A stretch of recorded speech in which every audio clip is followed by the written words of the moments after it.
We can see your Yeah, screen. you can see it. You're good. Okay. Hi, everyone. I am so excited to chit chat this afternoon. I must say my brain is a little bit slower today. It is certainly a Friday morning. So if there's anything I need to clarify or questions that come to mind, please don't hesitate to drop them in the chat. I may not see them right away, but I'm going to do my best to respond. And today I'm going to bring us back to there's been lots of mention of amazing, innovative solutions, which I think is really needed in higher education more broadly. But I'm going to bring us back to our good old basic friend, the scenario, and how I've been trying to incorporate this in a fun and exciting way in some of my large classes here at the University of Waterloo. So, for context, like I said, I teach at the University of Waterloo. I'm a teaching professor here, and I have been here for going on my third year. I grew up in Hamilton, Ontario, which is kind of central GTA, about an hour from Toronto.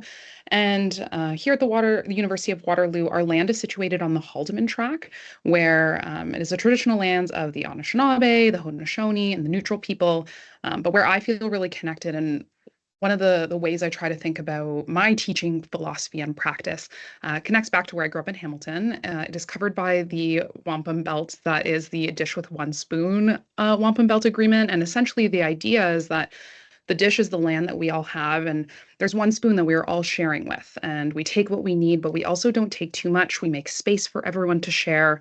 And so this collaborative community sort of approach is what I try to do in my classes, even when they're big. And so I primarily teach in the Faculty of Health. I'm in the Department of Kinesiology and Health Sciences, but I also do some teaching in our public health programs, our recreation and leisure programs, and our health science or public health, health sciences, rec and leisure, and kin. Um, and I really appreciated a couple of comments from the last two speakers. So Rebecca talked about, what does this space tell you that you see on your screen? And this is really, when you're teaching big courses, what you end up seeing yourself in large traditional lecture style spaces where it really feels like I am at the front disseminating knowledge to you. And that's not how I see education. And so the way I try and use scenarios tries to break down some of those physical space-based barriers, which I'll talk about in a sec. And one of the things I really appreciated, Carolyn, on top of your honesty, because I think modeling this idea of reflection, innovation, and sometimes failure as a part of learning is really important. But you commented, how many supports do you have in terms of TA hours or additional resources? Plays a huge role in thinking about how we plan our assessments and trying to shift students away from this memorization space to more applied ways of learning, even within some of these constraints, let's say where we need to use closed-based quizzes. So I loved your approach, and I'm going to add in a sprinkle or another idea to consider. But students do need this deliberate practice, which you had said. And so I think generating scenarios is one way to help with this deliberate practice in a applied context. And so I typically teach courses from 100 to about 800 students. I've used this all the way up to 200 so far, but I'm thinking of ways to scaffold it into some of my bigger spaces where I have students generate scenarios themselves based on constructs that we've talked about in the class. And when they generate these scenarios end up on their quizzes, which they can use, as well as in some of their own self-evaluation with course engagement, which I'll talk about. But I start my classes. My students know that an active learning day is coming up where we are doing some sort of thing with our content.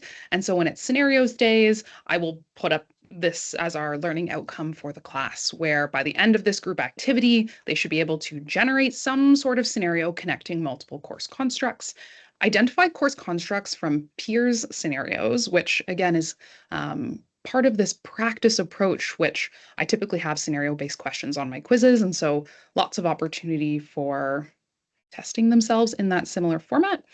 And then potentially recognizing some of the scenarios in the quiz that they have each week. So in this course that I'm giving the example from, it's a third year kinesiology course. They have each week a short weekly quiz that covers some of the content that we had talked about. The questions are all applied, so there's no recall-based questions, but it is open book. They're welcome to use their notes as they see fit in order to ensure that they feel comfortable to apply their knowledge that way. And so how do I do this?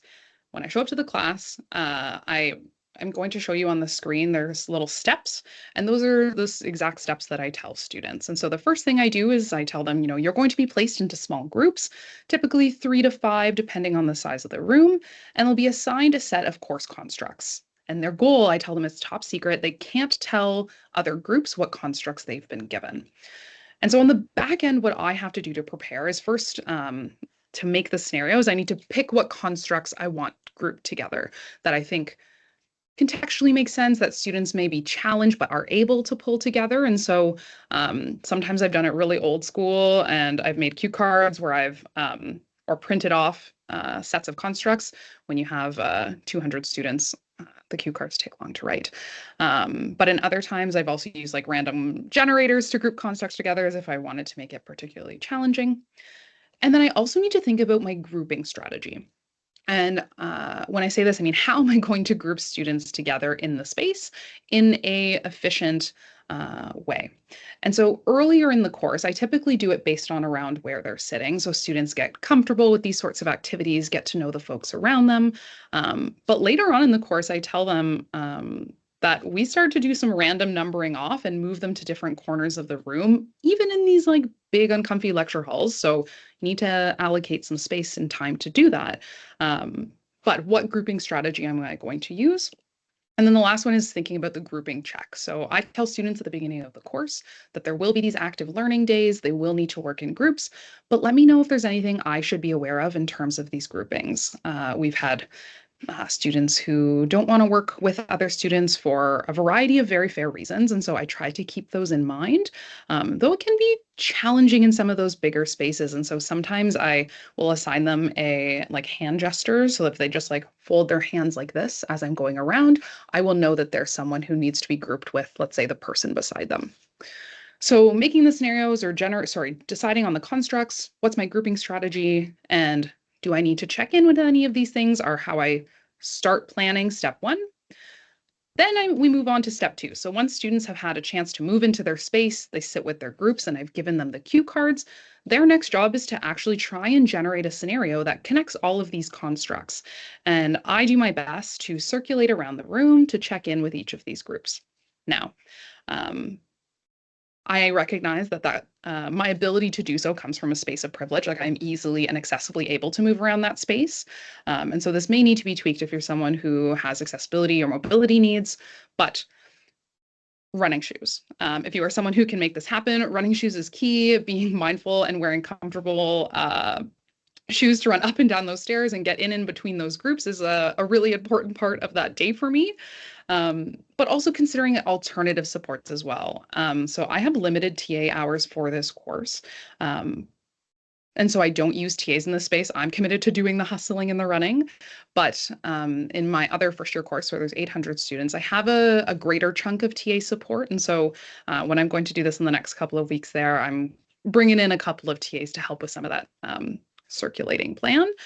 And typically this involves just checking in to make sure they've understood the constructs and have a plan of how they're going to connect them. And I tell them you can either write this on your phone, you can type it on a laptop, whatever you see fit, or you can write it on a piece of paper, but make sure that you have it available to eventually switch with another group. And so once students have generated their scenario, I then facilitate a group swap. So typically I will have and assign all of construct group ones together in an area, and then twos in an area of the lecture hall, and then threes, and then fours, and then fives. And then I have them facilitate. Fives give to ones, ones gives to two, two to three, and so on, finding another group that they can give their scenario to and then receive, and then they are able to review it. And so typically, again, paper, or sometimes students will email it off. And in this stage, needing to set time for students to thoroughly read through the scenarios given and try and identify what constructs they think the other group had to incorporate. Now, one thing I learned the hard way the first time I did this is I didn't have a list of potential constructs, and students went kind of rogue with thinking about what could or could not be included.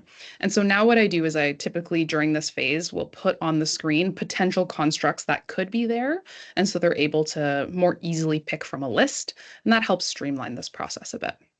Other alternatives that I've incorporated into this stage, depending on the size of the class as well and the amount of time for the lecture, is an opportunity for me to go around and tell them the answers to what that scenario should be, and then to give feedback on that scenario to hand back to that peer group for future refinement.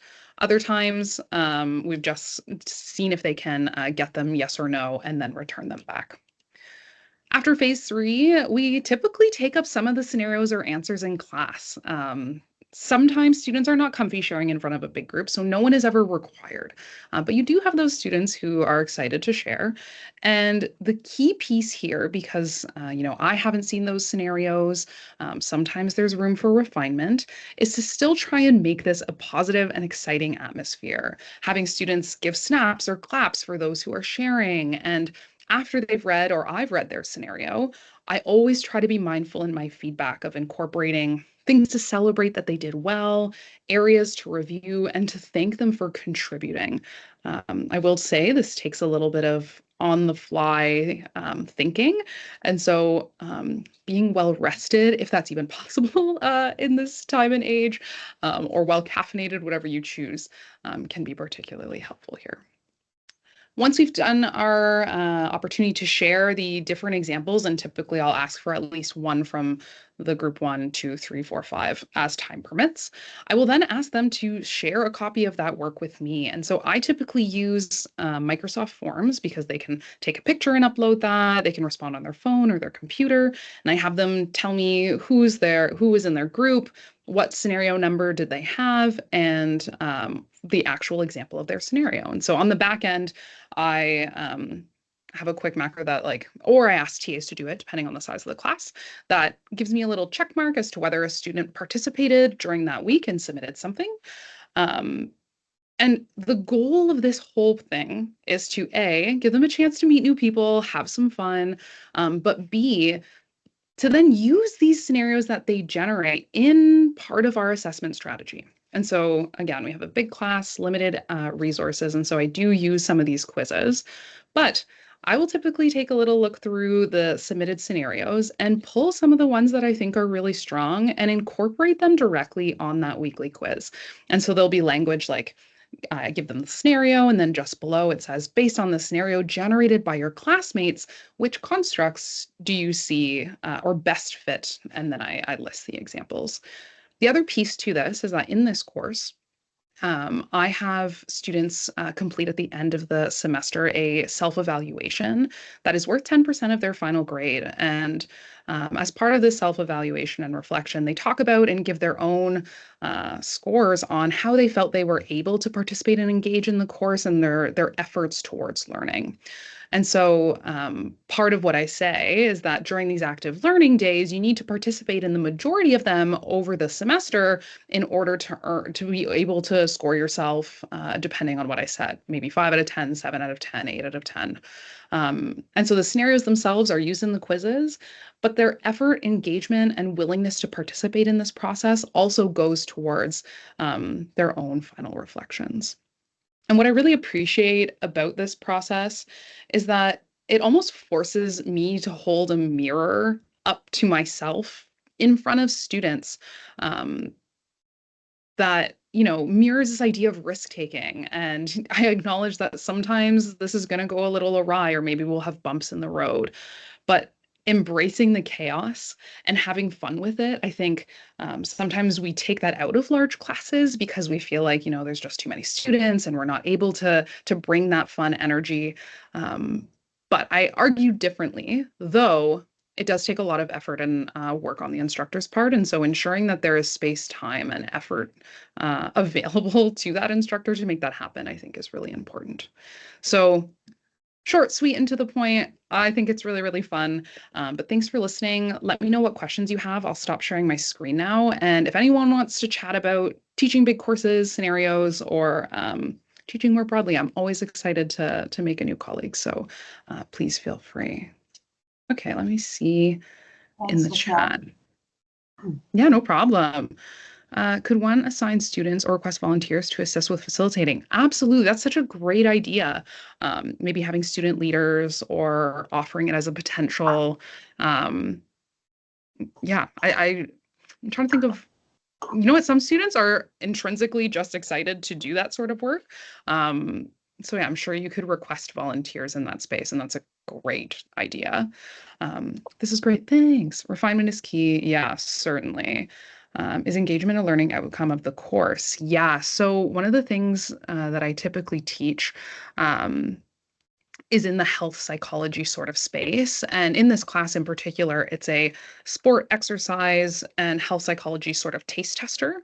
And I have to go back actually and double check the outcomes, but one of the things that we talk about at the start of the class is that we have our content level, course level outcomes, but we also have our skill level course outcomes.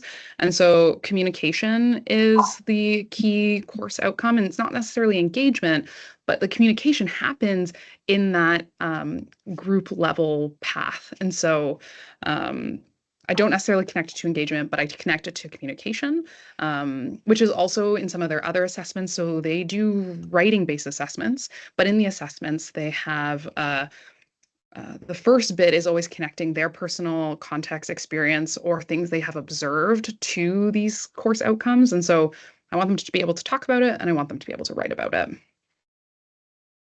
Oh, friends! Hi, everyone. That's so lovely.